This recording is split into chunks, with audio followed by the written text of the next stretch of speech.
Once Upon a Time in America was released on June 1st, 1984 in North America, and at the theatrical release length of 2 hours and 19 minutes, the film was a flop. At an estimated budget of $30 million, it grossed 2.4 opening weekend and barely doubled to 5.3 by the end of its box office run. However, Once Upon a Time in America is a modern classic epic from director Sergio Leone, who brought us The Man with No Name trilogy and Once Upon a Time in the West, films that coined the term spaghetti western. The flop is a direct result of the modern film industry's dollar and cents approach, rather than that of artistic integrity. The film produced up to 10 hours of footage, and Leone planned to release 2 3-hour-long movies, but producers refused the idea. It was further cut down to 4 hours and 29 minutes, but Leone was convinced again to shorten it to 3 hours and 49 minutes. This version was released at the Cannes Film Festival on May 20th, 1984. It was well received, garnering a nearly 20-minute standing ovation after the screening, at a time when marathon applause was not yet a regular occurrence. The film was further cut to the American release time due to producers worrying about securing an R rating and the extended runtime. This decision left the film to be considered unintelligible and was panned by most critics. For example, Roger Ebert gave the uncut version 4 out of 4 stars and wrote that it was an epic poem of violence and greed, but described the American release as a travesty. His final film before his death in 1989, Leone intended this film to be the third in an American saga, much like The Man with No Name, known as the Once Upon a Time trilogy, starting with Once Upon a Time in the West and Duck You Sucker. The film, considered to be the quintessential depiction of Prohibition, is among the likes of The Godfather and Goodfellas in regard to mob movies, and can be found on most best of all time movie lists. This movie follows the life of David Noodles Aaronson as a young teenager, young man, and old man, and seamlessly weaves the years of 1918, 1930 through 1933, and 1968 together. He's a former Prohibition-era Jewish gangster that returns to the Lower East Side of Manhattan, where he must once again confront the ghosts and regrets of his old life. Directed by Sergio Leone, based on the book The Hoods by Harry Gray, the screenplay was written by Leonardo Benvenuti, Piero Den Bernardi, Enrico Midioli, Franco Arcali, Franco Farini, and Sergio Leone, I hope. The film starred Robert De Niro, James Woods, Elizabeth McGovern, James Hayden, William Forsythe, Treat Williams, Tuesday Weld, Joe Pesci, Burt Young, Jennifer Connelly, and numerous others. First impressions. I was really worried. It is a very long movie. So I'm very confused about the ending. A little bit confused. But all the way up until the ending, I was very in it. In fact, time went really quickly. Yeah, I think leading into this, we were both worried about sitting through a 3-hour and 50-minute movie. There's not very many movies made these days that are that long, unless you're Peter Jackson. And he delivers a good amount of action to keep you awake. But I would say that this movie, for the most part, didn't drag on. It didn't drag on. There was not a lot of fat in it at all. No, I think that each scene was intentional. You definitely can tell that it was cut down because there's certainly parts, and especially at the end, which is where I also started to get confused, where you feel like they're jumping too. I missed something. Something. I felt like there should have been a scene here because what they're talking about now doesn't fully make sense to me. And there has since been an extended cut released, which I think was an addition of 22 minutes, so it puts it over the 4-hour mark. But I would say the last 30 minutes they completely lost me. And I think that maybe I missed a key bit of information at one point, and that's why I was lost. A lot happens all at the end, but that being said, to wrap up the end, it was extremely interesting. I think I can see why it's considered to be one of the best films of all time. It pops up on a lot of those lists, and we are fans of the Man with No Name trilogy, so Sergio Leone delivers for sure. I've seen Once Upon a Time in the West also. I don't know if you've seen that. I don't know. The only other one that would be in between those is Duck You Sucker. Yeah, that's the name of the movie. Never heard of it. Probably the least well known, at least to me, but apparently is the middle of the Once Upon a Time trilogy. So this would be the end, but not in trilogy in the sense that trilogy in the sense that Shaun of the Dead, Hot Fuzz, and At World's End is a trilogy. Okay. Right. Not like Star Wars trilogy. Yeah. Not really connecting to each other. A little rapey for me. Oh, there was a little bit. You know what? The overall violence was really violent. It is, really like gory. Right in the beginning. Just wait till we break down. And like at the end, it was a little violent. And then there's like a couple groping scenes too. It's like there's definitely more non-consensual sex than consensual sex in this movie. Kids who have no parents or like parental supervision happening. That's because kids these days have it too easy. Maybe. But anyways, really the story, especially in the beginning, was really detailed and well explained. And the casting was amazing. Casting was good. The little kids to the grown-up kids. I agree, yeah. I thought that was... I feel like we also have to point out that Joe Pesci is in about 3 minutes of the movie. The reason that we created this podcast and chose the format that we did was to pick a star or an actor that we like. Yep. And use that star as a jumping off point to try and introduce ourselves to films we've never seen. This is a key example of that. Yeah. Who knows if we would have ever been like 3 hours and 50 minutes? Are you fucking kidding me? 2 scenes. And one scene, he's just like he's there and doesn't say anything. It never gets brought up again. Also, one of the things that confused me, like, why was he in that scene? What did that have to do with anything? Exactly. Like, maybe we're missing something that was cut out from the film. Yeah. I don't know. Let's take an even more in-depth look as we dive in to our 3rd episode. Yay. Number 3. I'm Peter. I'm Shay. And you're listening to Stellar Alignment.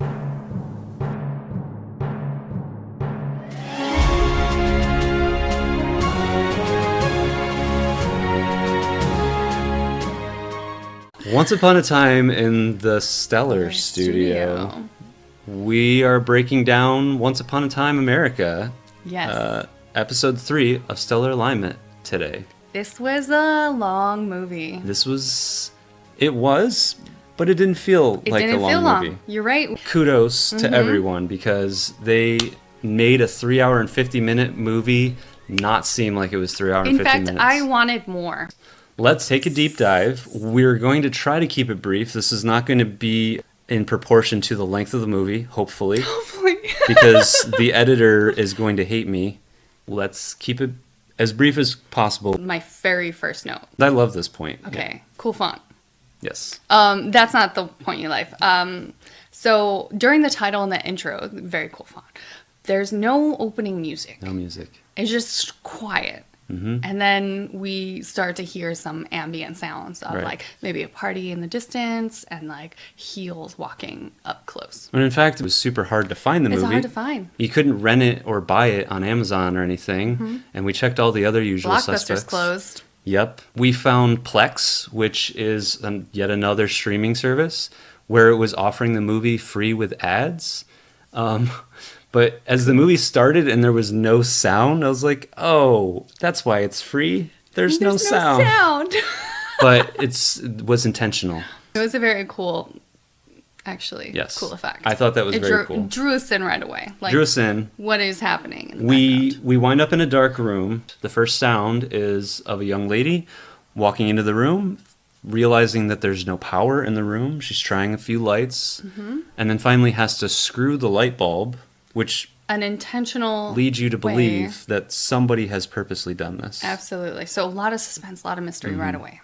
And immediately she looks down and sees what looks like pebbles. You say cigarette burns. I think cigarette burns in possibly the blood. Shape, possibly blood, a little drips few, of blood. But then she pulls back all of the covers And it's an outline of a body. Right. As if someone was really bored and just put a bunch of cigarette burns in the outline of a body. And then we hear Very threatening. broken glass, a picture of Robert De Niro, who we know his character's Noodles, being broken by a thug.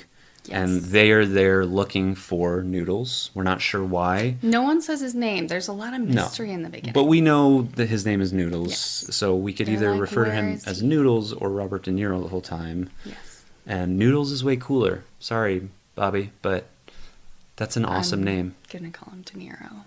Okay, well, to each his own. Yep. She doesn't know where he is. They said, "We'll give you one last chance." She's like, I really don't know. They shoot her immediately. And they shoot her immediately. Immediately. And you know immediately, this movie it's going to be gory. There's gonna be, maybe not gory, but definitely violent. There was blood. There was blood. It wasn't super realistic. No. It's a color red that's obviously not blood. And I wonder, and we've seen this before in the Man with No Name trilogy, the blood does not look realistic. And I think part of it could be To get a specific rating. to get a lower rating. Interesting. I bet if you use blood that doesn't look real, the association gives you, is a little more lenient possibly. Okay. Speculation, I have no idea if that's true or not. Yeah. Well, this takes us to our second scene, and there's another interrogation.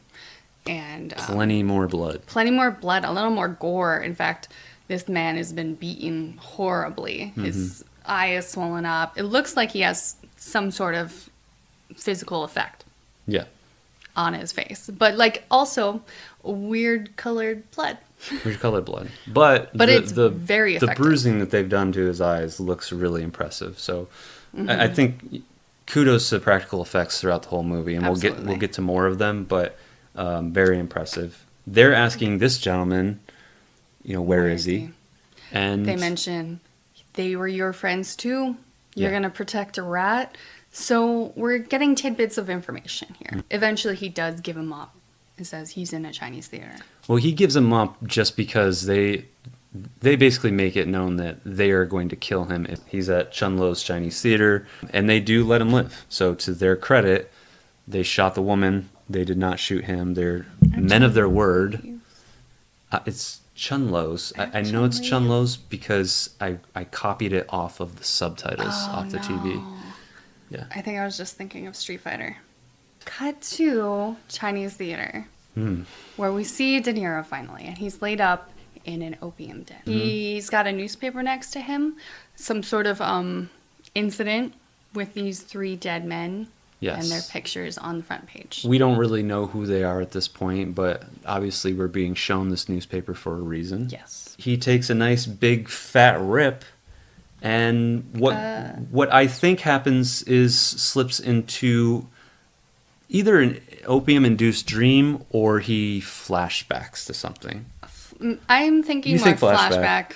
I think maybe could be a little bit of both, but it's hard to tell because the movie's just started. We know that the movie flashbacks a lot as we move on, so it could be flashbacks, but who really knows at this point? There's a very cool transition, though, because there's a jarring phone ringing happening. It jars him awake. He smokes it to kind of like relax, and then we see and hear this phone ringing throughout these flashbacks. I think I looked this up. It's a total of 24 times that the phone rings, and it goes on for like 5 minutes. Wow. And you don't realize while you're watching the film, but it's just ringing and ringing. You don't really know why. And there's even a part where it rings and you see a hand going to pick up a phone, and it does, but then it continues to ring, and it turns out that that's the phone that's actually being used to call someone. Call out. Right. And also, we have to mention that during this whole flashback, we see Noodles on a street, and we see him viewing dead bodies. Yes. So there's been some sort of incident or car crash. There's a car on fire. There are dead bodies being On the laid ground. out. And there's police everywhere. There's a photographer about to take a picture. And these dead bodies are getting labeled. Yeah. He's just on the sidelines at this point. Just hanging out. Just hanging out. We see some of the faces of the dead bodies. Two Two of of them are 2 of the men Two of the men that are in the newspaper. The other one is so badly burned. You can't you can recognize it. And that's another really good practical effect that Yes. is just the burnt body looks so realistic. So real. It looks like a skeleton with like meat that's been built up on it. Yep. Instead of someone wearing like makeup. Yeah. It was very cool. Very good. And it's like this whole sequence I noted here is it's amazing opening, taking us along on a mysterious journey with quick glimpses into the past. Mm-hmm. And I noted I'm hooked in already. The opening of the film pulls you right in. It does. It does. And it doesn't answer any questions. It's giving us information and Slowly. with very little dialogue too. This is the work of a very good filmmaker that's not just vomiting exposition at you. He's just showing you what's happening. Mm-hmm. And he leads it up to the audience to be smart enough to make connections here. It was really exciting. And I was a little shocked by the violence. Just a little bit. Well, and there's a little bit more violence or gratuity in the next scene because the gentleman doing the interrogation show up at the theater. Yeah. And right now they are looking the front side of the theater, just in the audience, which is made up of like a random collection of people. There's mostly Chinese people, but then he goes and he like looks at every single white guy. Yep. You know, obviously he's looking for De Niro in the audience. Yep. He does interrupt this guy making out with a girl in the back, and he kind of like... The guy like puffs up like, hey, what are you doing? And the guy's, you know, the mobster has a gun, and he points the gun at the guy, right? Yeah, all up in his face. And the guy gets a little intimidated, but he intimidates him even more by then pointing the gun down at... his woman's fully expressed boob. Yep. Like, the camera's... Just fully, it's a right boob shot, nipple, and then he starts gun like to nipple tweaking as the if, nipple like, with the he's gun. Like, do something. You're not gonna do anything. Exactly, and this is the beginning of a whole film of sexually explicit material. Yes. Yeah, it only escalates from here. Yes. I know that the film had to be cut down from possibly an X or something higher, and they had to cut it to get it down to an R so they could show it in regular theaters. The good news is that the attendants back in the opium den must be friendly with Noodles, and they get him out the back door. Yep. Because they know that someone's there looking for him, and he takes off. He's looking in through this window, and it's a restaurant, totally vacant. He goes around to the corner to the back. Obviously, he knows the place, and he's going to go in. Presses this really large, like, freight elevator to come down. And he's looking up. He kind of looks up the shaft to see it coming down, and that's kind of the last thing that we see of him. And then it cuts to the second interrogation, which we had no idea where it was, but now we realize, like, oh, this is where that was happening. Exactly, because we hear the elevator working. Yeah. And it's going to go right up to this office. And so does the thug that sticks around with the guy that they beat. That poor, beat-up man, right, who we later on find out is Fat Mo. Is the owner of this establishment. This saloon. He's waiting for someone to get off the elevator, and the next thing we see is just a bullet come out the front of his face. Headshot. Yeah. Wow. Yes. Again, another good effect, great. But again, very fake-looking blood. Yes, this is true. But it doesn't ruin it for you. No, it's shocking. Yeah. But in a good way. Like, of course he's going to shoot him. Almost, why are you stalling? Just shoot him. It's almost better because a shot like that, there wouldn't have been so much blood. You know, it kind of... And there's a lot of Tarantino-esque things because we know Tarantino is a huge Sergio Leone fan. The Once Upon a Time in Hollywood is obviously an homage to Sergio Leone's films. He has these epics just like Sergio Leone's. Kill Bill would be a good example for this because there's tons of blood in Kill Bill. But the difference there is the blood looks real because, 20, 30 There's years a lot later. Of stylization too. But I think in 1984, use the fake blood and you get to do a lot of gory stuff. We were surprised as an audience, so it was very, very well done. We didn't realize that he was sneaking around the back. We kind of thought he was up to something, but had no idea. It just makes so much sense. Why? Yeah, it makes so much sense. And honestly, like, we're already like 20 or so minutes into the movie, and there has been very little dialogue other than the interrogation. So little. Super cool. Noodles, De Niro, knows Fat Joe. He's like, what do you need? Do you need money? I'm going to call Eve. And we put two and two together. That Eve is the woman that's shot in the beginning. Fat Mo tells him, don't. They already went there. Then goes to a grandfather clock and takes his secret key. Says, I'm going to take the key. Fat Mo's like, it's all yours anyway. You're the last one left. He heads to a train station, and I have loved the movie trope of the train station locker. It's used so many times, and it's amazing. I wish I had one. Yeah, I wish I had a train station Forever. locker to keep a go bag in, or maybe a couple $100,000. Yeah, like, because I have that laying why around. don't people check those? How long can you rent a train station locker for? Indefinitely. I guess so. Yeah. That's crazy. Or at least that you can in movies. There's a suitcase in there, pulls the suitcase out, opens it, and we get a behind the suitcase shot looking at his face where he's just looking down on it. So there you have another Tarantino homage in Pulp Fiction with the suitcase. Of course, there you have this gold light shining out of it.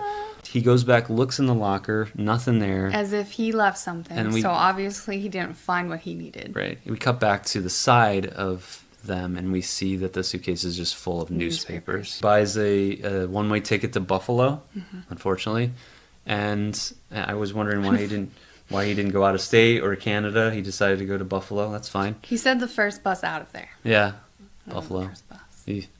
What? If you're gonna lay low, my Buffalo. There's so much snow. Anywhere else. I guess so. Anyways. Heads over to this little bar station concession stand. There's this beautiful mural on the wall about Coney Island. It pans in on the wall, right? There's this like little mirror. He's suddenly years older, just fixing his suit, his scarf. Pans out. It's the same station, different mural. Right. It's Yesterday by the Beatles is playing. Yesterday, which I love how they've shown. Obviously, his aging in the face shows us that time has passed, but then they have also signified as like, it's the 60s, right? Specifically 1968. The mural on the wall is of the green apple, the love logo for the Beatles. Future old De Niro is so good. I had that too. Because you got to figure, like, he's aged 35 years for the movie. Old De Niro. And this movie was almost 40 years. It's almost 40 years old. So that's roughly about the same amount of time. And you see him moving around as an old man. He's all hunched over like De Niro now is. Yeah, it moves a little slower. Kind of shuffles more than walks. Gentle. Yeah. He does such a good old him. It's so good. Yeah. It was really funny to see that. He heads by a cemetery that's being dug demolished. up. We don't know much. We don't know what's happening here. His next stop is a phone booth. We see a bartender from the outside view. He answers the phone.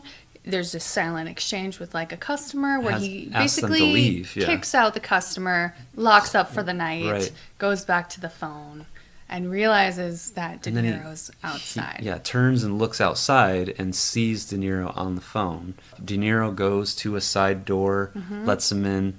It's Fat Joe. 35 years later. He is ecstatic to see him. Yeah. Noodles not so much, though. Noodles doesn't trust him now. You can tell when he opens the door and walks in, Fat Mo's like, he kind of makes the motion to go hug him, and Noodles just hands him a key. He said, I brought your key back. As if he's waiting for a reaction.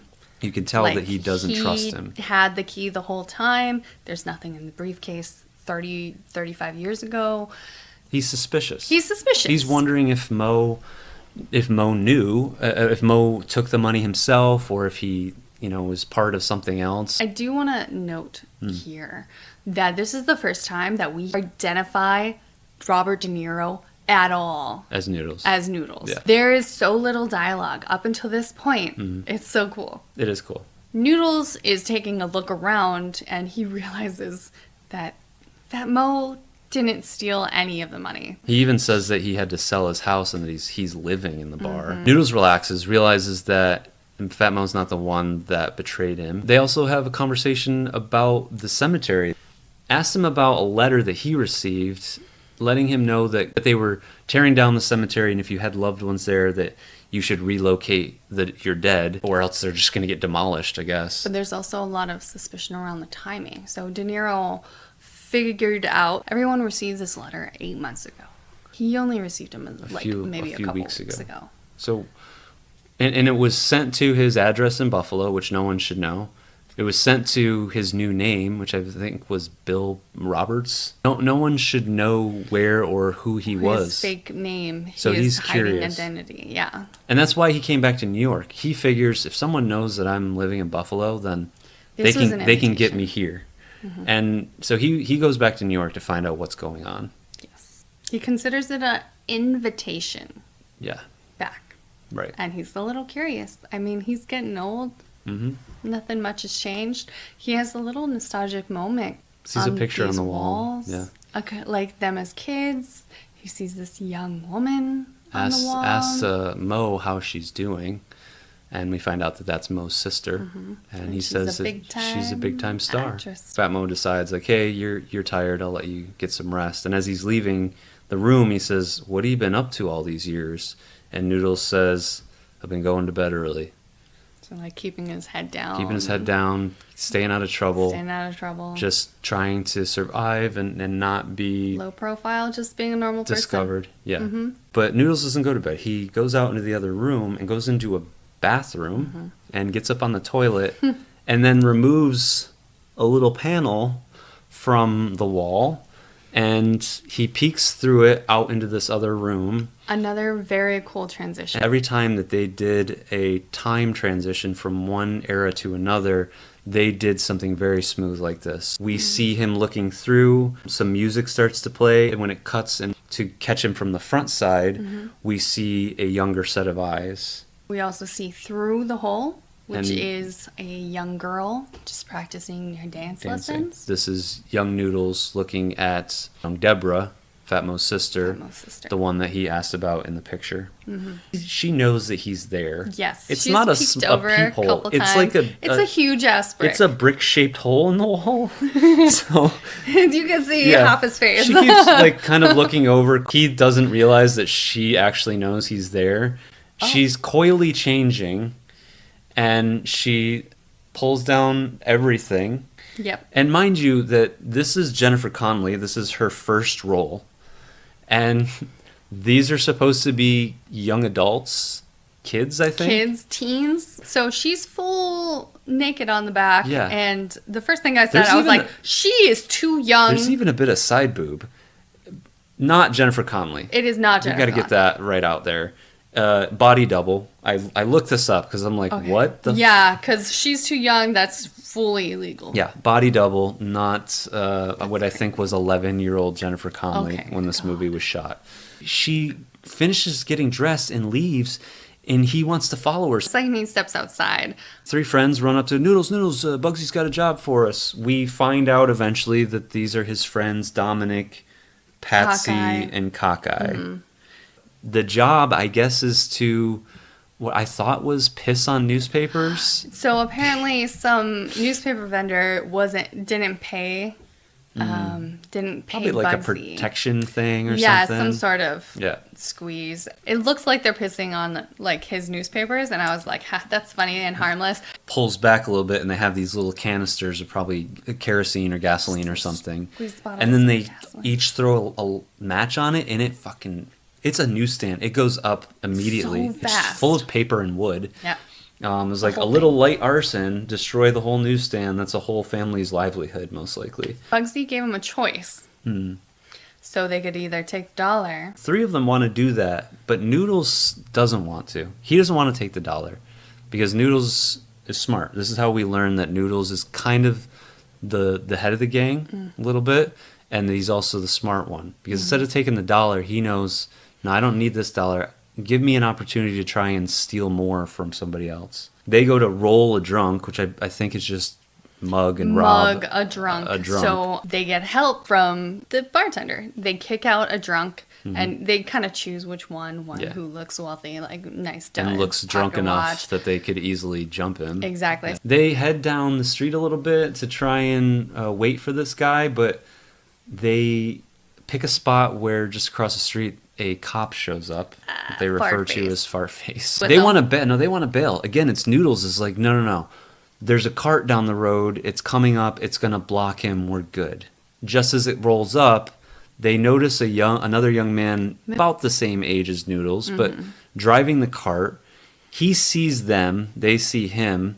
And the next thing we know is as the drunk does walk just behind the cart, the kid stops the cart. He jumps off and he grabs the drunk and says, "Oh my goodness, you're drunker than Something. It's like, let me take you home," and picks him up and puts him on the cart.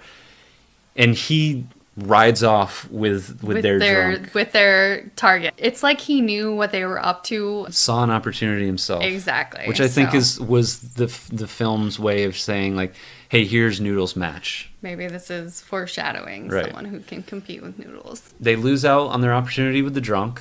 And they didn't even get the dollar. The friends are mad because they didn't even get the dollar. So they all head home. And we realize that it looks like they all live in the same apartment building together. Which probably makes sense if they are all They're friends. all friends, living Lower East Side, Manhattan. Noodles heads into one of the bathrooms and sits down on the can. And then he hears a voice of a young woman, checks through the peephole, and sees her coming. And I thought he locked the door, but then she opens it, and he actually unlocked the door.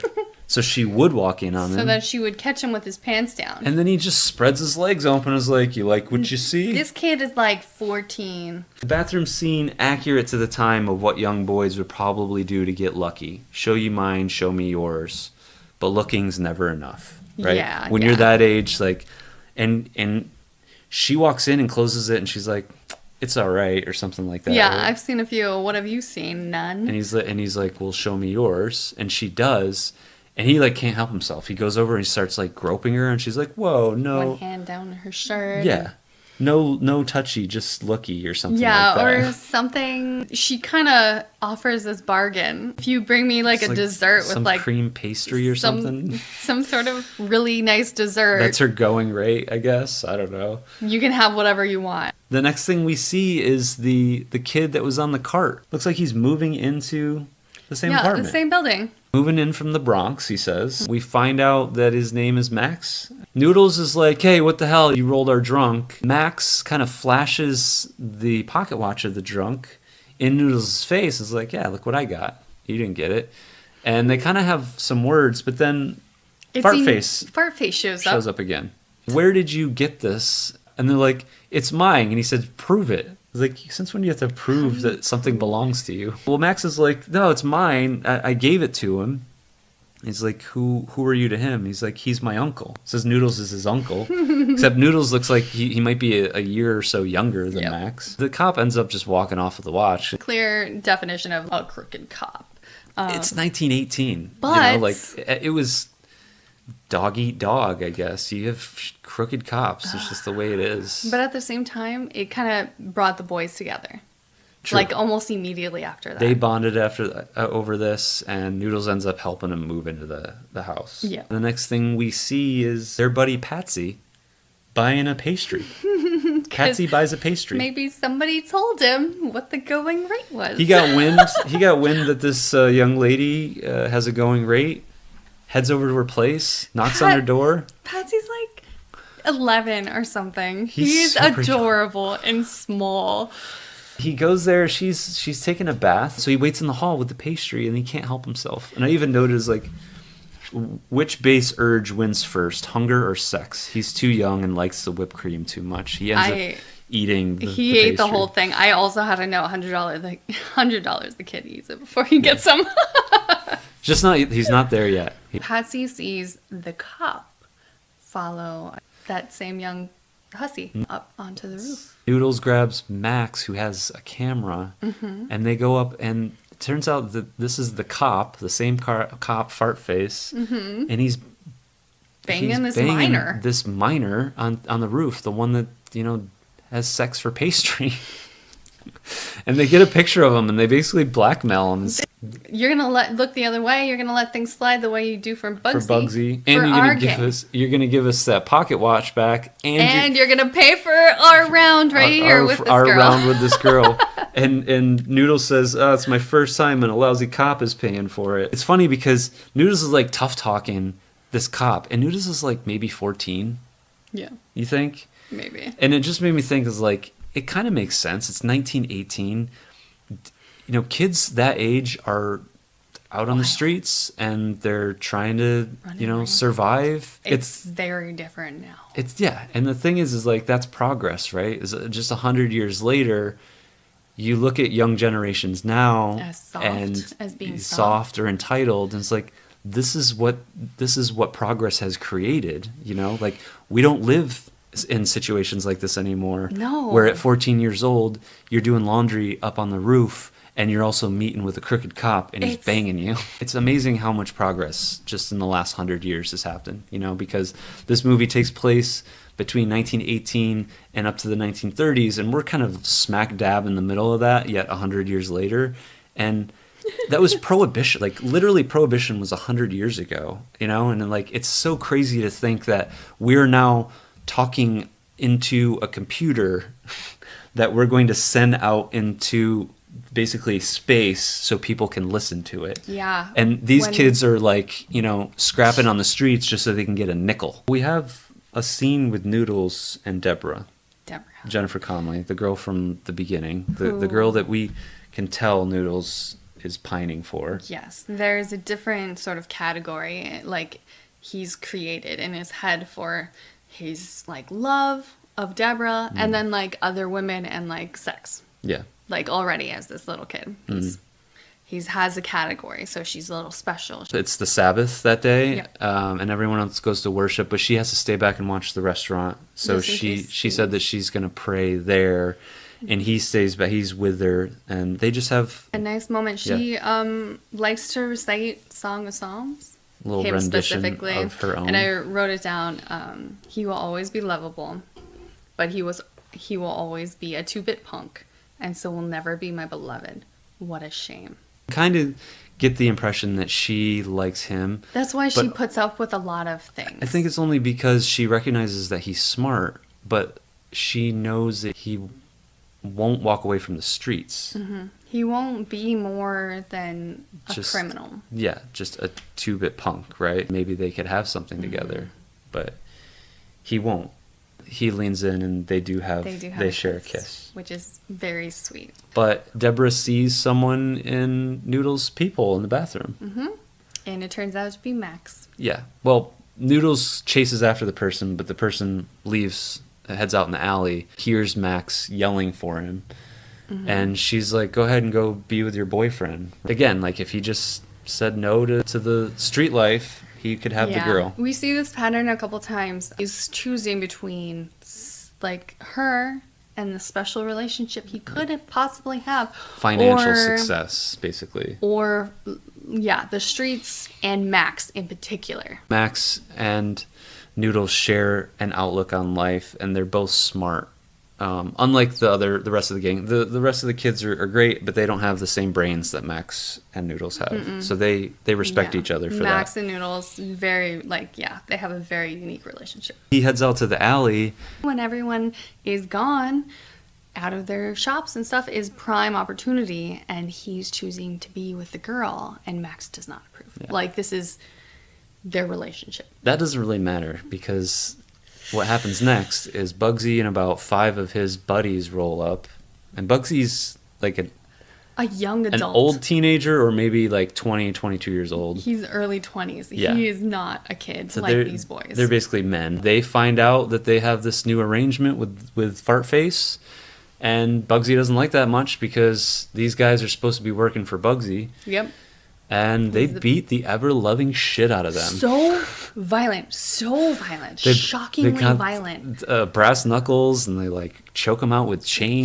At the end of it, Noodles heads back to go back into the restaurant, and Deborah's locked the door. And he's calling out for her, and she's just right there on the other side of the door listening to him, but she cares for him, but she has to protect herself. Yeah, she's made boundaries immediately. Yeah, she's smart. She's smart. That's the thing, is she's just as smart as he is. Mm-hmm. Smarter, maybe. She deserves better. Yeah, she does. He takes his smarts, him and the gang. They meet up with some looks like for real gangsters. Like adult gangsters. Got this idea for an invention, and a lot of them don't even want to listen to him. But Yeah. there's one guy who's like, let's just let him talk. Let's hear what they got. And they basically have this tiny little prototype. It's so genius. Yeah, because when they're bringing in the bootleg booze in A real invention by the river, sometimes the cops come after them. Have to ditch their stuff. So young Noodles has an Comes invention. up with an invention, which is a salt buoy. It is a delayed flotation device.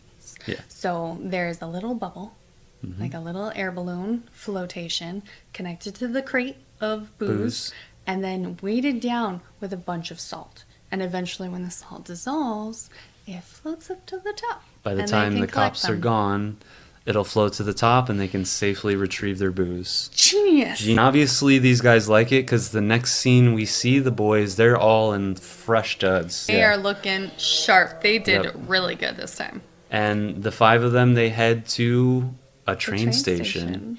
And here's where we kind of see the first connection to the beginning of the movie. Max, Noodles, Cockeye, Patsy, and Dominic, all there with a suitcase.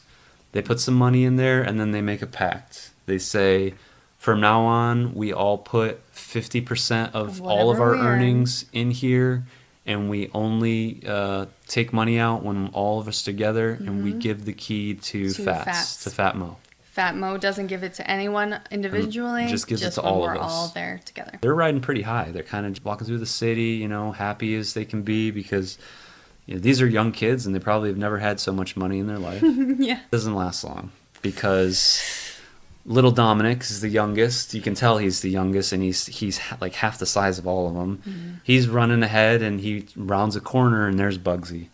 And he runs around, he heads back. He's like, Bugsy's coming. And they all kind of run and scatter to hide. And dodge, and Dominic's, he's just too slow. He's too small. And Bugsy's got a gun. He fires, shoots him in the back. Noodles drags him out of the street while Bugsy still comes closer, Yeah. like kind of hiding, trying to Rolls still him have over. the- And little Dominic just looks up. He's like, Noodles, I slipped. So sad. Oh, no. Dominic dies. Yep. Bugsy's kind of peeking around looking for the rest of them, and he sees Patsy. He's almost got him, but just at that moment, Noodles jumps him, and he's got a knife, and he stabs him a bunch of times. The gunshots themselves attracted some cops, Yep. and a cop tries to break up the stabbing. And this Noodles turns around and stabs him a the couple times. He's arrested. He's going to the penitentiary, and it's like he's in this little cart, and it's going through these big black doors, and the 4 friends of his, 3 of his gang now, and then Fat Mo's as well. They're kind of is there, kind They're of just waving him goodbye. waving him goodbye. From here, we transition back to 1968. Modern times, old De Niro. We see these large black doors, and we realize that this is a giant mausoleum. He asks to be let in to like a groundskeeper, and he asks if he's family, and he says, I'm an uncle. Yes. Which is a reference to when him and Max first became friends. He lets him into the place, and it is a beautiful mausoleum. It is a huge mausoleum. There are three Three caskets graves. in there. And he goes in, closes the door, and we see a plaque on the wall and says, "Mausoleum's dedicated from David Noodles Aaronson." Yeah, so he's very confused. Also hanging from this plaque is a small key that looks identical to the train locker key. Which is odd because he had the key for the last 35 years. Exactly. Which means that there must have been a copy. a copy. There must have been 2. And that's why the money was gone. And you do see on the caskets that it's Cockeye. Patsy. And then it's Patsy. And it's Max. And it's Max. Yep. How they got moved there, we don't know. It's a mystery. It's a mystery to him. He takes the key, goes back to the train station again. Yes. And guess what's in there now? He opens a locker. Same one. Other view of just the back of the case and him looking into it, and this time We see a side shot, and it is full of money. full of cash. One of the stacks is wrapped with a band that says "Advance payment for your next job." Whatever that means. Whatever the F He's that also means. confused. Like, He knows that someone knows who he's pretending to be and where he was living. which he thinks is unsafe. Yeah. But he also is wondering, like, if they know where I am, why haven't they killed me? Why have I come back here? Why did they wait this So he's long? not really sure, but he takes the case, obviously, because it's full of cash, and he leaves. And on his way out, he's a little paranoid because he's walking around with a case full of cash. He also is just probably thinking, like, is someone watching me to catch me in the act and then kill me? Exactly. And then, like, he just hears stuff. He's outside in It's dark. 1968 it's New nighttime. York, and it's dangerous. He hears footsteps, and he kind of starts to run because he's a little spooked. And There's then a weird- super awesome transition here because what it actually is some young people playing frisbee, and we see this frisbee kind of fly over Robert De Niro's head, and then it cuts to the back of Somebody grabbing the suitcase. the back of the suitcase, and someone grabbing out of his it. hand. But it is actually a transition back to 1930, and it's young Max, played by James Woods, And Robert De Niro, young Robert De Niro. taking the case out of Noodles' hand as he just walks out of jail. Picks him up in a hearse. He says it's a good cover. On the side of the hearse, why go on living when we can bury you for $49.50? Which I thought was kind of funny. Did you notice that? I didn't notice that. Yeah. That's pretty funny. Opens the door to the back of the hearse, and Max has got a stiff back there. Yeah. Young, A young beautiful, girl, very 26. sad. He's like, we just picked up a fresh stiff. He pulls down the blanket. She's completely nude. Super nude. Here we go with more gratuitous nudity. Yeah. Turns out she's alive. Yeah, And, she like wakes up. She's a hooker. She Yeah. pulls Pulls Noodles him in. into the You know, back of the he truck. has like a celebration lay in the back of a hearse. I mean, that's a good friend. Do you know what? That's a pretty good friend. If I ever went away to prison, I would expect nothing Of course, less. babe. I'll get you a good hooker. Yeah, thanks. You're welcome. He takes him back to Fat Mo's. Yes. Fat And Mo's, Fat which Mo's is has changed a little bit. it is banging. It Because is- Fats is now in charge of Fat Mo's, not his father anymore, regular Mo. The gang also has a little establishment in the back. They got a speakeasy back there. They are impeccably dressed, so we can tell that they're doing well. We Yes. see Patsy, played by James Hayden, and we see Cockeye, played by William Forsythe. They're happy to see him. They have a glass together, Yeah. which they pour out of the radiator. They have a little tap that's hidden in the radiator. In the radiator. Which is a nice Straight touch. booze. Very cute. Great casting. Mm. The little kids to the adult characters are so good. He sees another person that he recognizes sitting at the bar also, Deborah. And she's very well cast as well. She Also, the only thing alarming is very low Sultry and voice. sultry voice. I know was you not expecting during that. the movie you were like, "Whoa." All right. Catch up a little bit. Yeah. And then- I even have on here he has a chance again. Already Deborah is It was Happy to strangely see him. happy to see him. she They have heard a that he was there connection. and she wanted to say hi. But Max is calling Noodles again into the other room. And it's a choice between Deborah and Max. And Who's he gonna I choose? say he had his chance again to walk away with Deborah or go back to the life of crime. He can't help himself. I think he's choosing himself over choosing her. I don't think he thinks that he can be good. Okay, like he can't he's- live up to it. He's scared that he wouldn't be able to live up to it, to be what she knows that he can be. And she knows that he can. Because he's smart. Right. Going to the streets is easy. Going with her is hard. Yeah. Max is calling him away because they've got a friend that they want Noodles to meet. It's Joe Pesci! It's an hour and 48 minutes into the film, and we've got a Pesci sighting. Finally, it's Joe Pesci. It's Joe Pesci. The fact that Pesci is in this made Let us make us the see decision to watch it. And even though he's only in this scene and only one other scene, super happy that I watched this movie. Me too. It's a movie that I've heard about for years, and just you look at 3 hours and 50 minutes and you're like, God, I really don't know. But worth it. It was worth it. This movie was amazing. His character does not have super memorable lines. No memorable lines, but I do. He commands attention. I do like his portrayal. We get a lot of tough guy mobster from Pesci, obviously that we see in Goodfellas and Casino, but we don't get this kind of boss-like Very restrained mobster that reserved. we get with Minoldi. Mr. Minoldi. Or Frankie. Frankie. Who likes his friends. People that he I respect, and my friends call me Frankie. They walk in, the first thing he says to them is like, the 4 horsemen of the apocalypse, to the gang. He's there to introduce the gang to a man named Joe from Michigan. Yep, who's a fucking slob. He's a super big slob. Animal, gross hands in his food. He was eating the whole time, telling his story, grease on his face. I think that they want us to know that he's a shit person. And we find out pretty quickly that he's a shit person. He's there because he wants the gang to do a job for him. Frankie, Joe Pesci's character, respects him. You don't need to know about the things he does. You don't know how... He'll be doing a lot of things in the future. You don't need to know how he got here or what he's going to go and do in the future.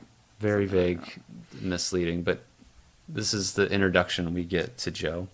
And Joe basically wants the guys to steal some diamonds. He heard about these diamonds being moved. They're in transit right now, being kept at this place and that he knows of. And he wants the guys to go take care of it. Says it's kids' work. Kids' work. And Noodles says, well, why aren't you having kids do it? And Joe Pesci says, well, excuse me, Noodles. It's so reserved. In such a reserved. What he means by kids' work is that it's easy. Articulate.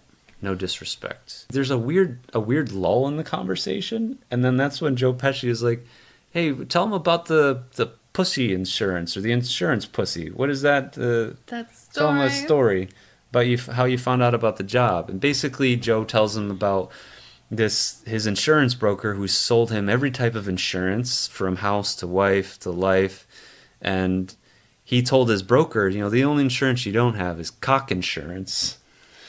And his broker says, well, I can do it. You just have to prove to me that you're in good health. And Joe says, all right, well, let me have a run at her. I guess there was a girl there with him. Let me have a run at her. The broker's wife. Is it his wife? I'm not even sure. And then she'll let you know if I'm in good health or not. And while they're doing it, she is the one that apparently divulges this whole plan to move the diamonds. And that's how he finds out about the diamonds being moved. And she's apparently going to be at the heist because she works there. And the one thing he said to the gang is to make sure that you take care of that girl. Make sure you don't hurt that girl. Yeah, be careful with the girl. Be careful with the girl. They take care of this heist. Apparently.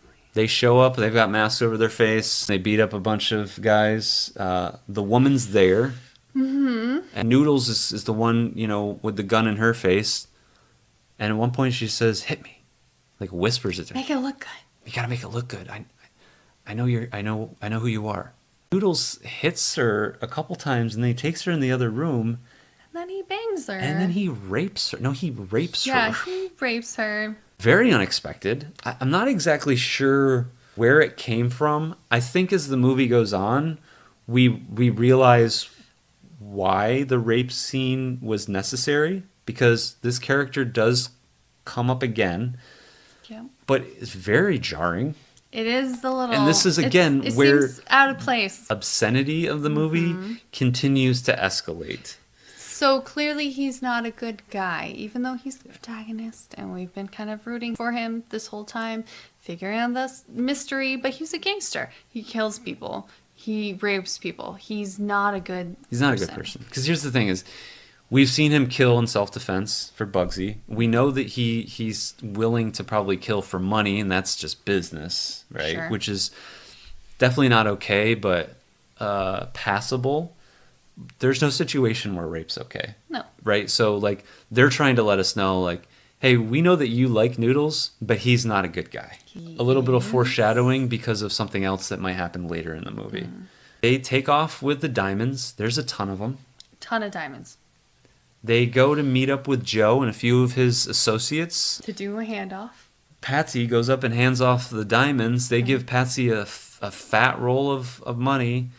And then the other guys roll up in the car and they Shoot him. Shoot them all up. Everybody shoots him. Patsy shoots 2 people before he runs away, and they open fire on the car. And you can tell in the moment that Noodles did not know this was happening. He had no idea that they were going to rip off Joe. Mm-hmm. Or kill him. Ask Max, and Max is like, yeah, Frankie, Joe Pesci's character, asked us to do it. You know, it was part of the deal the whole time. And he didn't tell Noodles because he didn't think Noodles was going to go for it. Because he just got out of freaking jail. Yeah. Max tells him, you know, this is a good opportunity for us to work with Frankie because he's really high up. You know, he's part of, I guess, a syndicate, and he sees it as a good opportunity. But that's not what Noodles sees. He says, today they asked us to get rid of Joe. Tomorrow they ask me to get rid of you. Is that okay with you? Because that's not okay with me. Max is very ambitious. Yeah, and I don't think... Very ambitious. And he lets it go immediately, which is a little suspect. I think Noodles is smart, and Noodles wants to do well, and he wants to live well, but I don't think he's ambitious like Max is. And the next thing they say is, you want to go swimming. And then Noodles drives the car off the dock into the river. Off the dock! Just like that. And it sinks into the river, and then as the next thing we see is a car burnt, right? And all of a sudden we're back in 1968 again. Exactly. Good, cool transition. Yeah, another cool transition. We see Noodles at the restaurant with Fat Mo. Mm-hmm. Fat Mo, says, "Why don't you just take the money and get out of here?" So he knows that he found the money.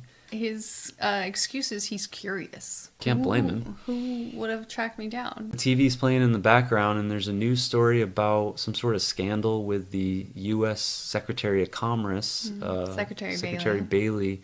And it was weird because Mo asked him, like, "Do you know him?"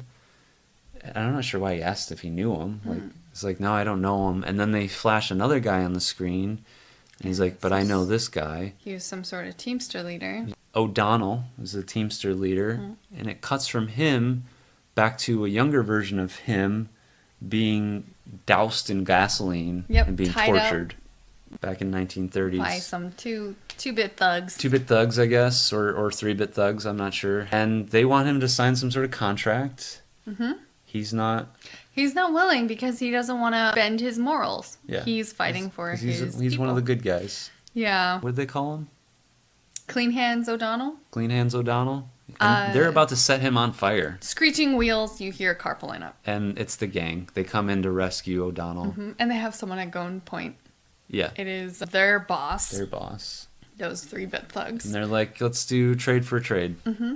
We give you your boss, you give us this guy. They take him, they take off. Yep. Right? Easy peasy. We helped you out, we saved your life, so help us out. Yes. They did not help us out. They were sent by some politicians that he didn't want to get into bed with in the first place. This was the point of the movie where I started to slowly get confused in certain points from this point on for the rest of the movie.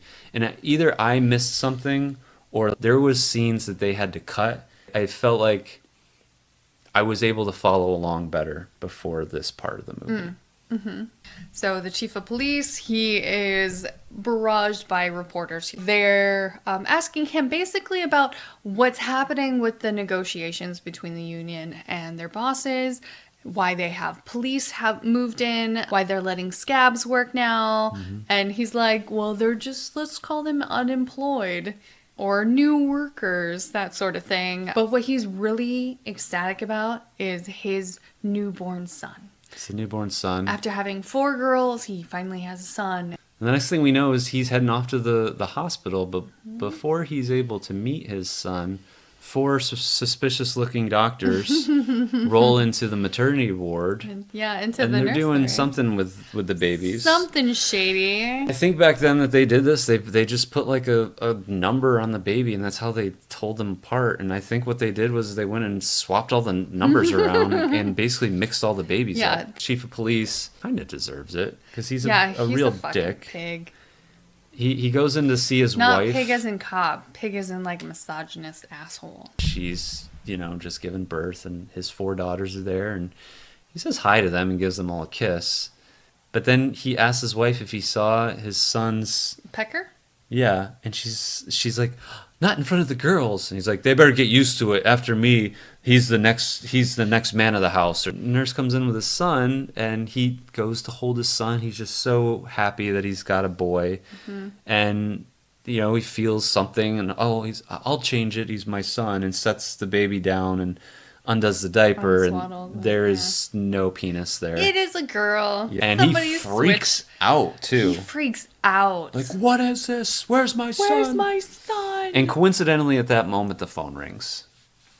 And it's Noodles on the phone. Yeah. Giving him the lowdown. It almost seems like he tries to be civil and, talks it out. And then, just starts barking orders when this guy can't be calmed down. Get rid of the cops. Get rid of the scabs. Let the union work it out with their bosses. Themselves. And then we'll let you know which baby is yours. Which baby is yours. But turns out the gang had a list, and they lost the list. So they don't know which baby is his. So they just come up with a number, and he gets probably some random person's baby. Gosh, Everyone so probably funny. got someone's random person's baby. Who knows how many they switched? They switched all of them. They want... Why? They only needed to switch one. I feel like, that's true. They had to switch two babies with each other. That's it. They definitely alluded to the fact that they switched all the babies. And they laughed about it like they were fate. Yeah. They were giving some kids these are not good people. lives, and then some babies bad lives. Not good people. And they're laughing about this whole thing, and the back room of the speakeasy. Cockeye sees through a peephole. And there's this blonde that walks in that he recognizes. The woman from the robbery. It is. And the one that Niro raped. They I guess. I have her called back to the office and said, these guys back here said that they know you. She goes back, she says, I don't know them. They put masks over their face, and she says, oh, I recognize you. Right? She's not freaking out. And then she says, I do know one of you better than the rest, though. Which one are you? And then they all whip out their dicks, and they're like, let's see how good your memory is. And then she goes by each one, handles them each one. Little, and then stops at James Woods and is like, it was you, right?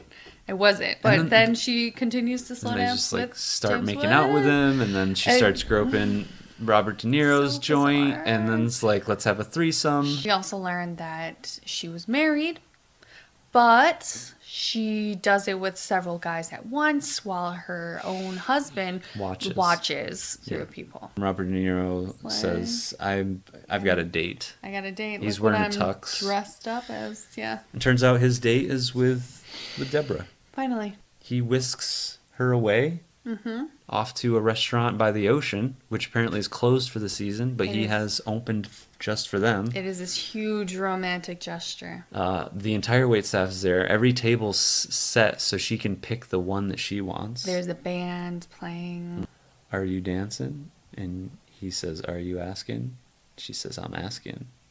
And he says, I'm dancing. They have a discussion about...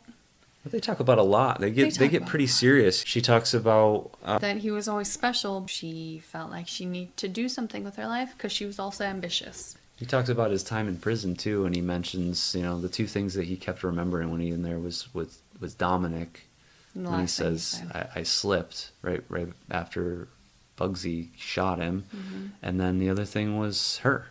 She says that I never cared about anyone like I did you. But I need to get where I'm going because she's got high hopes. Noodles compares her to Max in that scene. At that point, he's like, "You're just like Max. That's probably why the two of you hate each other. It's like both of you are so ambitious." He tells her, "Nobody can love you like I loved you." And but unfortunately, has bad news. She tells him that she's moving to Hollywood tomorrow. She went on the date with him so she could tell him, and so they could have this time together, basically. He doesn't take it well at all. You can see he's visibly upset, and she kind of tries to comfort him a little bit. Yeah, they cut to they're in the limousine driving back, and he's just got this look on his face like his whole world has just been destroyed.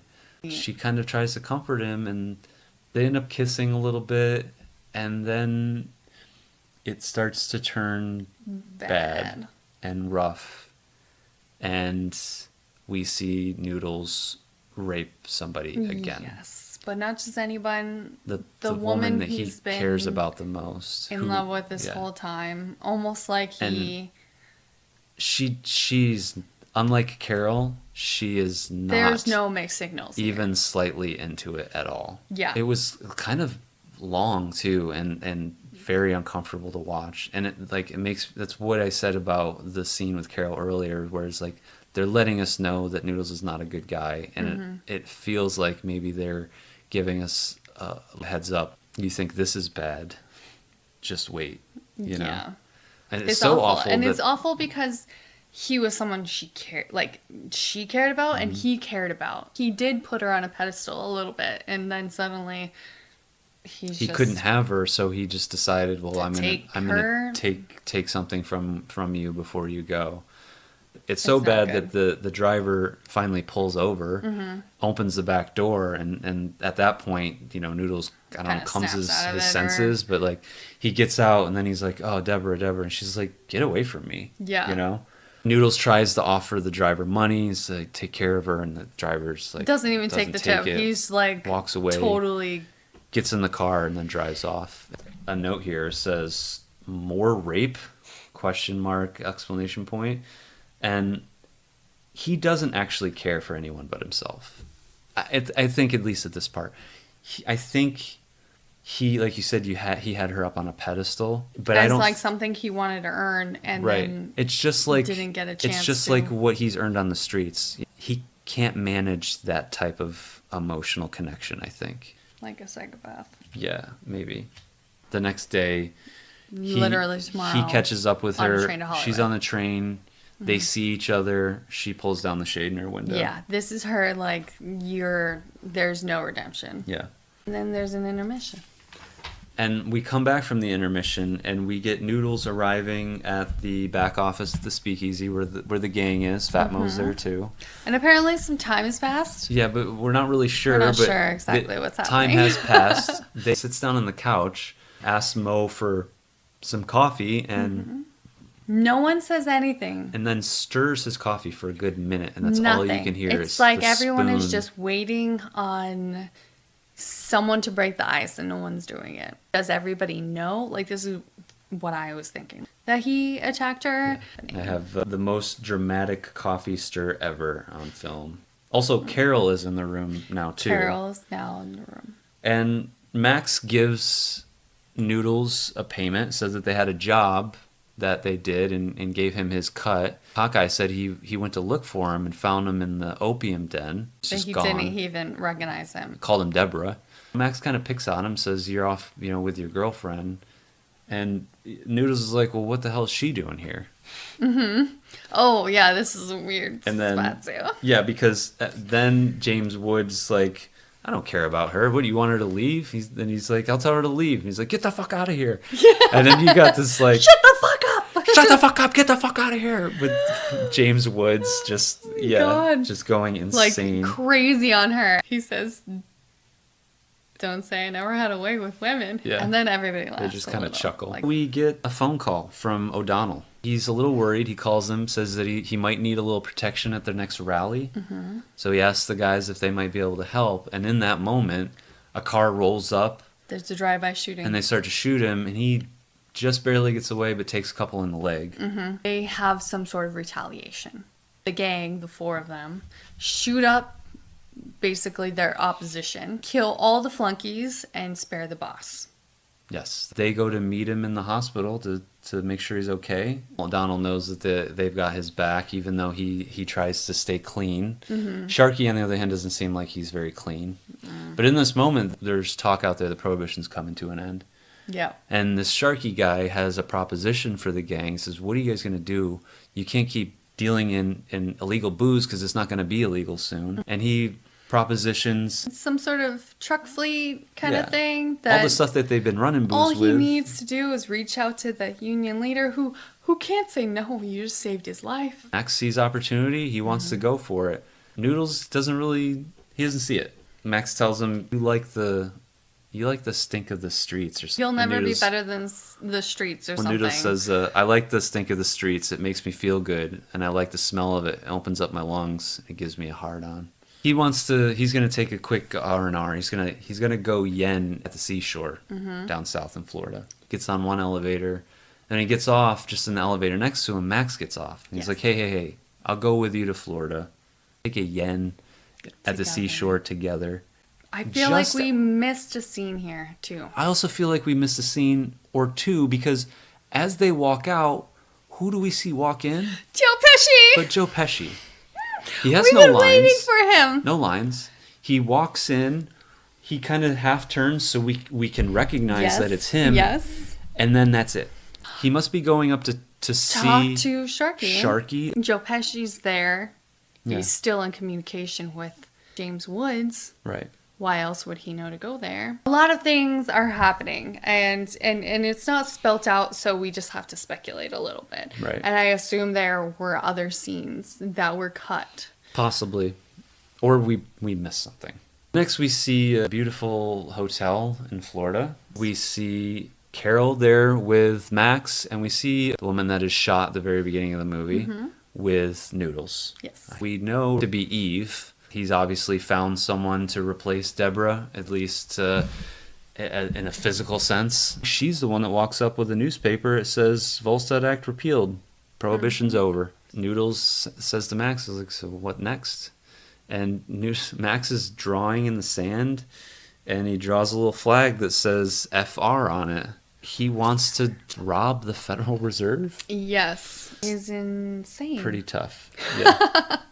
Unless your last name's Gruber, you better not even think about it. Noodles doesn't want to do it. In fact, he says, you're crazy. Max fucking loses it. Freaks out at that. Kind of out of nowhere. It was super jarring. It's like, we get another taste of James Woods, like, don't you ever fucking call me insane again. He doesn't freak out a lot, but Right. when he does... It's intense. It's intense. Yeah, we're not really sure where it comes from. But then that's just kind of the end of it. Max goes off. He walks along the shoreline for a little bit. Then the next thing we know is we're back in New York. Federal Reserve is still on the mind, apparently. Carol decides to have a chat with Noodles. Just one-on-one, her and him. Because she's worried about Max, and she's worried that he's not going to let this Federal Reserve thing go, and she knows it's not going to work out for them. She's calling it a suicide mission. But She's it's just feeding like- him this idea that if they were just all behind bars, he couldn't rob the Federal Reserve. He'd let it go. That he would It's let like- it go. That if you guys did a couple years, Just a you short would just stint. be like mellowed out after that. I would think that if I went away to jail for a year or two, that I would Obsess want to even more. when I got out. That's neither here nor there. She puts this idea in Noodles' head that, maybe you drop a dime on yourselves, some sort of small crime. Next scene from there is celebrating the end of Prohibition by giving Fat Moe's speakeasy a send-off. A lot of booze that they got to get rid of. They're going to sell off the rest of their stuff. Do another pickup. Right? A Like normal job. Just one last job, before I retire, sort of situation. We see Noodles head into the office next to the speakeasy, and he locks the door. Very out of character. And he goes and picks up the phone. This is maybe the scene that we saw in the beginning. Yeah. When he was phone having that ringing. little opium flashback during the phone ringing. We also know from the beginning when he was running from the guys that are chasing him, when he went to Fat Moe's, there was the remnants of a party inside. We're at the point where we think we're about to tie up loose ends. If he makes a phone call, it rings a while. Person on the other line says police department or something like that. And it takes him a moment before he actually gets it out. The guy on the other is like, hello, anyone there? I No. got a good tip for you. I got a good tip for you. And we don't actually hear the conversation after that. What we see is Max try to open the door, but it's locked. Knocks on it. Noodles lets him in. What's up with you? You're drinking like a fish out there. What's trying to tell Noodles maybe you trying to shouldn't talk him out go? of going to this last And what does Noodles round. say? He says, where you go, I go. Yeah. Max brings up the Federal Reserve again. He says he's crazy again. Noodles forgets and calls him crazy, and this time Max bangs him on the back of the head a couple times. Yeah. Knocks him out. Is it intentional? I think it's intentional. I think the whole thing is intentional. And we know why it's intentional. We're getting to this. Yeah. We jump to 68 from this part, where now Noodles is at a retirement home. And he's with Carol. Carol, an old Carol. And this is very jarring too, because I don't remember a good transition here, and all of a sudden it's just like, oh, now he's meeting with Carol in 1968. And she's this is alive. again, she's cool. could be some scenes that got cut here that should have been left in. She's talking about Max, letting him know that Max's father died in an insane asylum. Yes. So this is where the freaking out over being called crazy apparently comes from. I think Noodles is also wondering what she's doing there and about this retirement home, and she lets him know that it's run by a benefactor, Secretary of Commerce Bailey. Connection there. The same one that he saw in the The news. scandal. They pass this old picture. He does a double take. There's an actress, according to Carol, who basically pays for this whole place. Right. And the actress, if you look at it in the Is picture, Deborah. is Deborah. Tracks her Deborah, down. who looks the same age.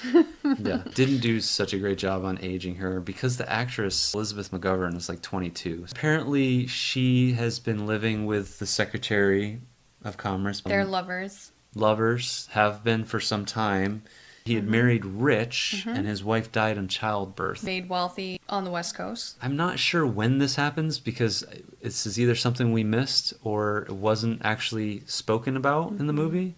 But he at some point is invited to a party at the secretary's home. Secretary's house. Like that night.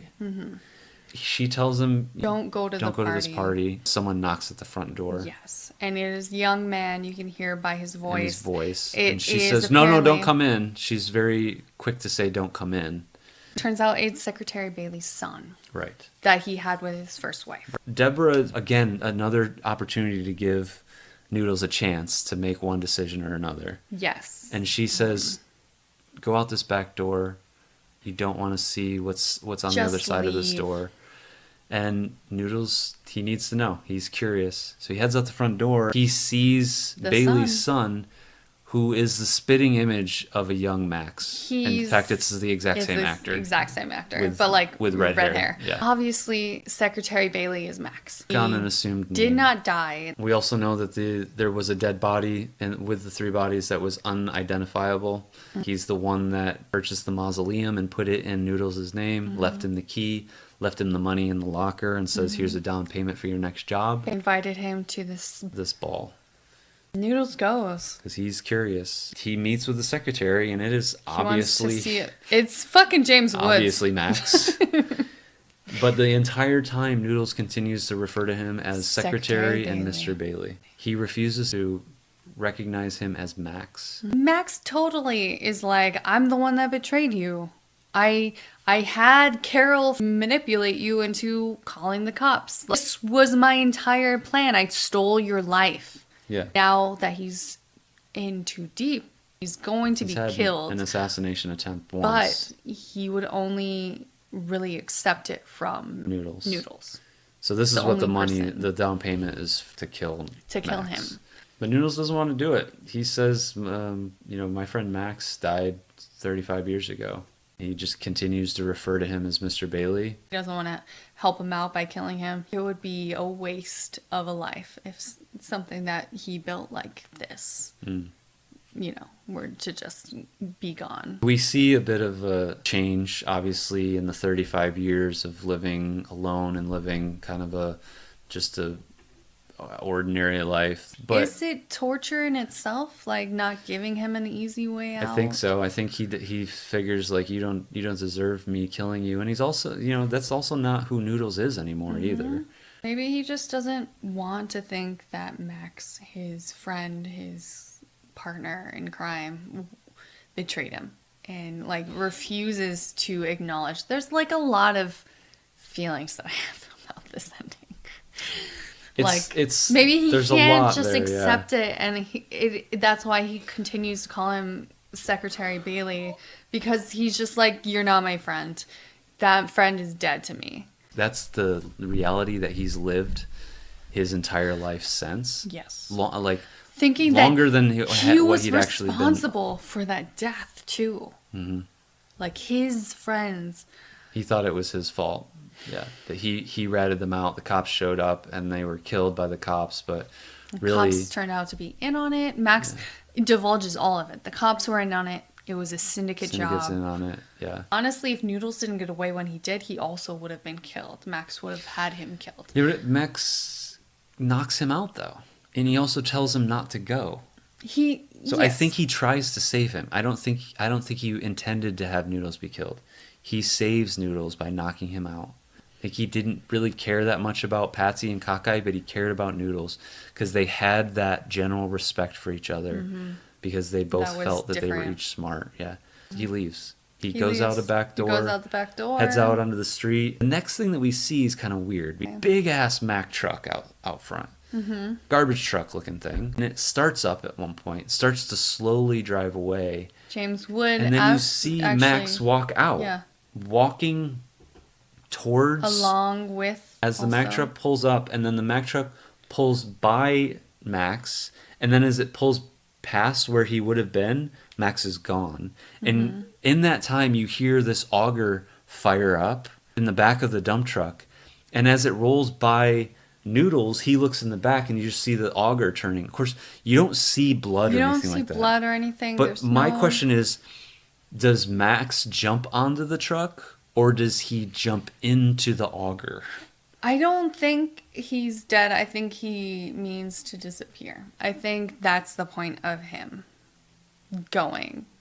He was there, truck passes, and he's gone. Why the auger, though? Is it meant to just leave kind of an unanswered question for the audience? Maybe to signify the death of this life that he had built. I'm not sure. He's got to leave, and he's got to leave Secretary Bailey behind, basically. He's got to change himself again. Possibly. I don't think it really matters. I think that Max has been dead to him for a really long time. Our final transition back to 1933. Mm-hmm.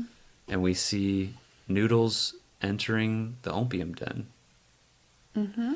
And he's taken over to a bed by one of the attendants. Gets comfortable. Takes his shoes off, gets comfortable, lays down. Pillows on the attendant packs him up a fatty, and he sparks up the bowl.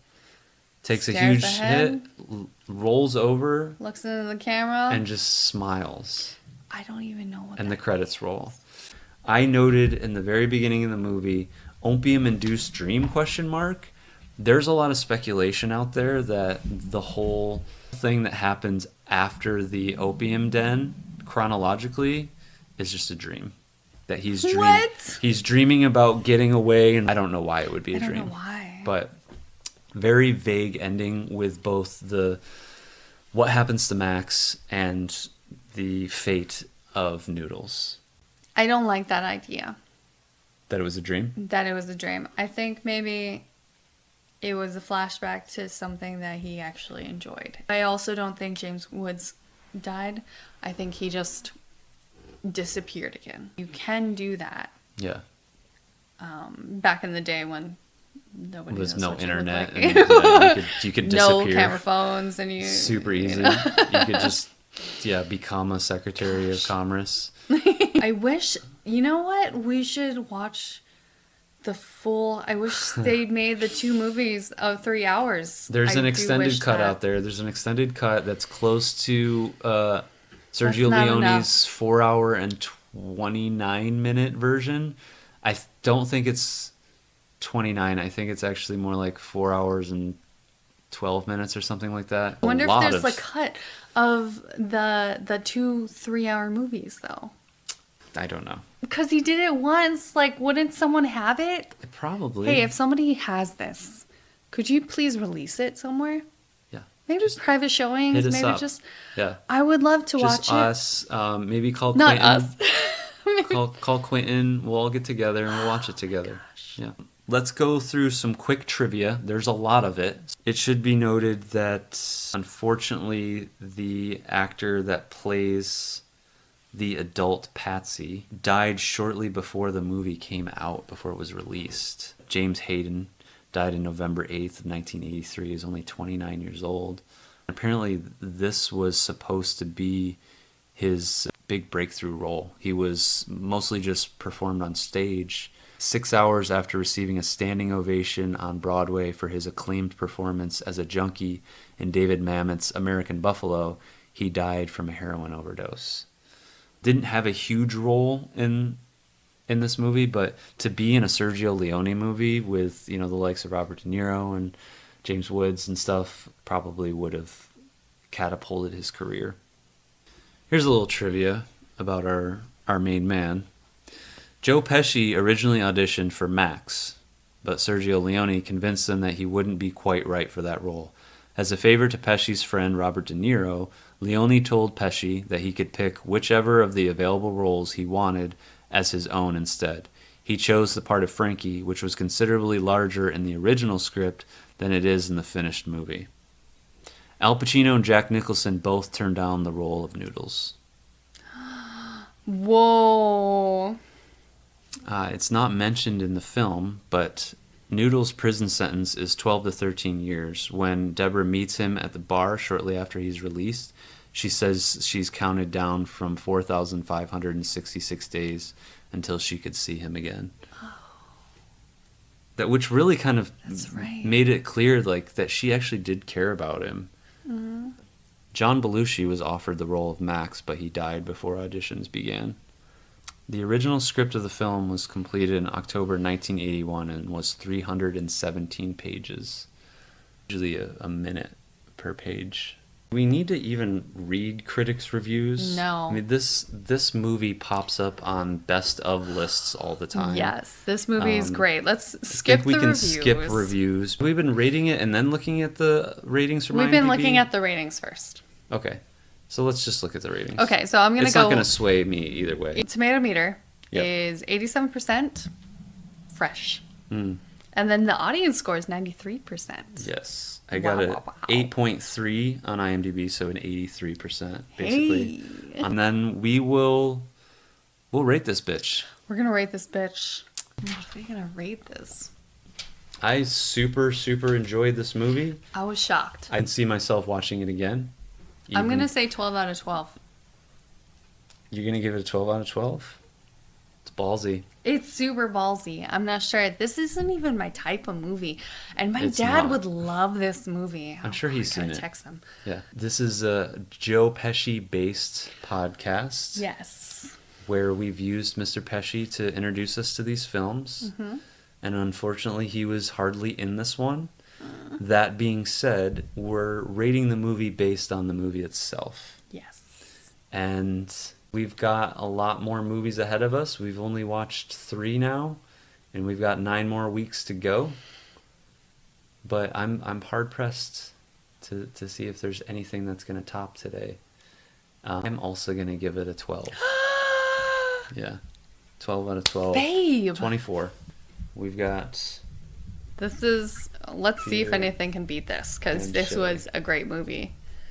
It had our attention the entire time, which is a very long time, including ads. We watched it with ads. I don't know if we mentioned that. I will say this, is you watch a movie as long as Once Upon a Time in America on a streaming platform like Plex, where they show ads, once you get about 2 hours in, they run out of ads to show you, and they just let you watch the rest of the movie without ads. Because that's what happened to us. That is what happened to us. I don't know if that was supposed to happen, but it did. They probably only have ads scheduled for 2 hours, and then after 2 hours, it just stopped anyway, doing ads. We loved it. Thank you, Plex. Yeah. Thank you. Because otherwise, we wouldn't have been able to watch it. Yeah, we would have been stuck. Who knew you're a Sergio Leone fan? I didn't know that. You like Italian guys. Yes. But anyways, we're dragging on this already long AF podcast. We appreciate you guys joining us for probably what's going to be the longest episode, I would hope. If you listen to us on a podcasting platform, it really helps us out a lot. If you use whatever protocol that they have there to follow, rate, review. Click all the buttons. Click all the buttons that make us look good. Or subscribe. If you felt like we were good. If you watched us on YouTube, I'm sorry you had to stare at us for this long. Sorry. But if you liked it, go ahead and subscribe and also smash the like button. Leave a Please. comment too, because we'd like to hear from you. Yes, and if you know where to find the full cut or even the extended version, Hit us up with that too. yep, I would love it. You can find us on YouTube at Stellar Alignment Podcasts, on Instagram at Stellar Alignment Podcasts. We do have a Facebook. I have done nothing on there, but it's also at Stellar Alignment It's in the Podcast. works. And we're also on Twitter. Did you know that? What? Yeah, I started Twitter. What do we have to say? Also barely doing anything on there yet, but this is a lot of work for two people. So bear with us. Hope you liked it. And we will see you next week, hopefully, for Half Nelson. Ooh, is that a comedy? I think it's going to be lighter, but it's definitely a lot more Pesci. Good. There's another one that neither of us have seen. Good. Nice. Okay. We're going to go now. Good night. See ya. Bye. Bye. Okay, bye.